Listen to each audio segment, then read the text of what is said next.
What's up, everybody? Cross 316 back with another comic book flashback. Today we are looking at X-Men issue number 4. This issue came out in March of 1964, and man, do we have a lot of first appearances in this issue. We're looking at the first appearance of the Brotherhood of Evil Mutants. We had the first appearance of Mastermind, Toad, Scarlet Witch, and Quicksilver, and this is the second appearance of Magneto. So this is a pretty key issue, I have to say. And so you definitely, if you are a comic book collector, this is something that you definitely need to save up to buy. It's a key issue. And so today's title is The Brotherhood of Evil Mutants. Yet we're focusing on the Brotherhood of Evil Mutants in this issue as they make their debut. We saw that Magneto made his first appearance in issue number 1, and so now we see that Magneto is going to form an alliance with other mutants, and they're going to call themselves the Brotherhood of Evil Mutants. But more about that later. We start out the issue today. We have the X-Men, and they are training in the danger room, just like the start of last issue. They're training in the danger room. This time, the Beast is up to the plate, and he's going to be showing a lot of his abilities here as he's being able to train his very fast abilities here. He's very acrobatic. That's one thing that we know about the Beast is he's very acrobatic. He can climb walls with his bare hands. He is like a human beast. That's hence the name Beast. But then we see that the Beast then fails his test because he trusts in this rope, but it's actually a strip of paper. And so he falls into this stream of water here. And we see that Professor is always a good teacher. He's going to basically encourage his students, even though they fail their test, that they need to always remember the lessons that they come across whenever they are training. So then Iceman is then up next, and so he's training, and we see that then his ice slide is shattered by this huge, it looks like a metal object. I mean, it just crashes right into Iceman's ice slide. Then Iceman that comes across a red hot cauldron. Then Iceman uses this pole vault made out of ice to help him evade this big red hot cauldron. But then you see that Iceman is then going to have to dodge the 75-pound weight. So a lot of training going on, but then we see that Iceman fails the test when his ice protective coating is melted away by this steam. And so we see that this is kind of embarrassing for Bobby Drake, who is the Iceman. But we see here that then Angel, and Angel's been kind of a bully for the last couple of issues. He then takes Bobby Drake and then hangs him over this hook here.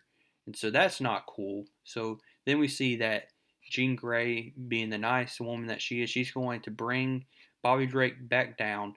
Jean Grey is up next, and she has to basically open up this box. So she uses her telekinetic powers to open up the lid of this box, and it just so happens to be a birthday cake. Now, it's not Jean Grey's birthday in this issue, but it is the 1 year anniversary of basically Professor Xavier getting all of these X-Men together, recruiting all the members of the X-Men. So they're going to be celebrating their 1 year anniversary together by enjoying some cake here. And so while the X-Men are enjoying eating some cake, we also see that other mutants are also eating in another area, and this is where we're introduced to the Brotherhood of Evil Mutants. We see that we have Toad, Quicksilver, Scarlet Witch, and Mastermind. And Mastermind, the reason why he's called Mastermind is he's able to cause illusions, hypnotic illusions too, to anything that he wishes. So then he can change the appearance of Toad if he wishes, as Toad is being informed by his other peers that he's chewing his food like a madman here. And so one thing we have to really notice here is that Quicksilver and Scarlet Witch, they are related, they're brother and sisters, and they also cannot really trust Mastermind. They just from the get-go do not like Mastermind. We see that one of the powers of Scarlet Witch is that she can point in one direction and cause something bad to happen. So she caused this pot of water to fall right on Mastermind here. We then see that Mastermind is going to try to attack Scarlet Witch, and one thing we need to make clear is that Quicksilver is the older brother, and he's going to protect Scarlet Witch from any attack. Doesn't matter if it's from an ally. And so while all these guys are bickering, we're wondering where the heck is Magneto? Well, we soon find out that Magneto is paying a visit to these guys here, and he's going to try to steal, and he's successful in stealing this freighter, this very vintage freighter here, and he's going to use it to his advantage here. And so we see that while Angel is conducting his test by flying clear across the ocean, he comes across this vintage freighter, and if he would have just stayed a few minutes there, he would have noticed that Magneto is the one controlling that freighter. And we see that he even hears the Angel's wings, but he just thinks it's like a seagull. So then Angel returns back to the X Mansion, reports what he saw, and Professor Xavier is concerned about that. He's like, that's very strange that a freighter, a lone freighter, would be out there in the ocean by itself. So we soon see that Magneto then returns to his group, and he overhears how there was a fight between Mastermind and Scarlet Witch. So then we see that even though Scarlet Witch and Quicksilver do not like Magneto, they have no choice but to ally themselves with him, because it was Magneto who saved Scarlet Witch from being attacked, because the people that she lived with in the village basically claimed that she was a witch, and that she has these supernatural powers and she must be killed. But we see that Magneto came to the defense, and so now Quicksilver, even though he doesn't like Magneto that much, has no choice but to ally himself with Magneto because he wants to protect his sister. So then Professor Xavier learns that a tiny republic, Santo Marco, was shelled by this mystery naval craft. And so he sends the red alert to all the X-Men to suit up. And when they come to to Professor Xavier, they notice that he's in a trance. And so he's actually in a different plane of field here, where he is communicating mind to mind Magneto and Professor Xavier, and we see that both men have different goals. Magneto thinks that humans should be enslaved by mutants, whereas Professor Xavier actually wants humans and mutants to live together in unity. And so that goes to show you that there's a big difference between Magneto and Professor Xavier. So we see here that Magneto is then going to cause this big attack on Santo Marco. He's going to try to take over, and he is successful. Mastermind then uses his power to cause an illusion of a huge raid of army men here. So all the people think that this is real, but actually those were just an illusion here. So we're going to see a huge takeover of an entire nation. Santo Marco has been taken over by Magneto and the evil mutants, and Professor Xavier then arrives with his X-Men to see if he can stop Magneto and these evil mutants. So Magneto is going to be the supreme overlord of Santo Marco, but we're going to see that the X-Men are going to be the ones to stop Magneto in his tracks. And so a lot of great stuff going on within this issue. I have to say, once again, this is a pretty fun issue to read. We see that Mastermind uses his abilities to more than once cause the X-Men to lose their focus. Like they're just not going to be able to realize, because they're so young and they're teenagers, that they don't realize that these are illusions.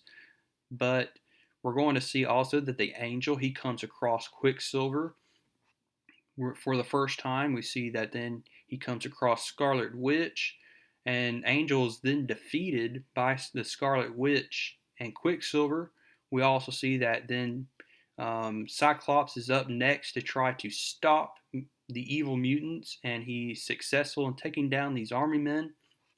But we see here that Quicksilver then comes across Cyclops while Cyclops is still using his optic blast, and it causes this entire ultra powerful electric generator to then go haywire. There's all kinds of deadly currents going on. Cyclops then uses the full brunt of his optic blast energy to cause the entire electric system to go out of the castle here, causing Cyclops to then go unconscious. We see Iceman is going to then use his ice slide to protect himself.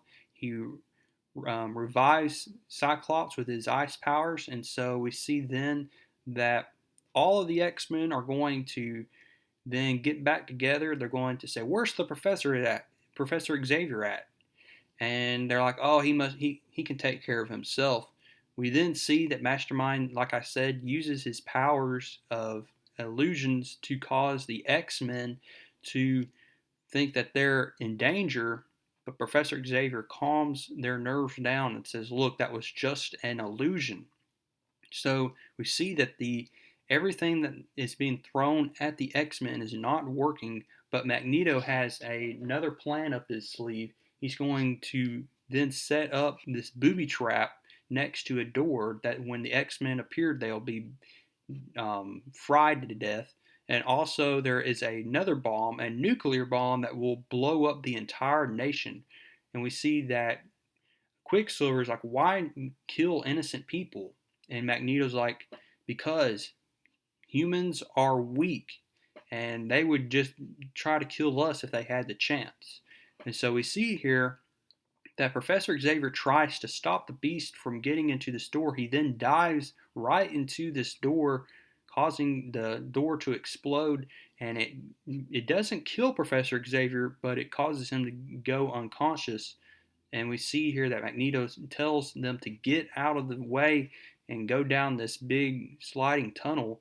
But before all of them go down the tunnel, we see that Quicksilver deactivates the nuclear bomb and then gets away. The X-Men soon find out that Professor Xavier, upon getting blasted by that bomb, lost his mutant mental power. And so now he's pretty much harmless. I mean, or he's not even able to use his mutant powers and be a leader to the X-Men. So now the entire group of X-Men are left with a big dilemma here. Are they able to go and fight these evil mutants without the aid of Professor Xavier? We're going to find all this out next issue as we see that the X-Men are going to fight the evil mutants possibly next issue and issue number 5. So I hope to see you there. And until next time, keep reading comics.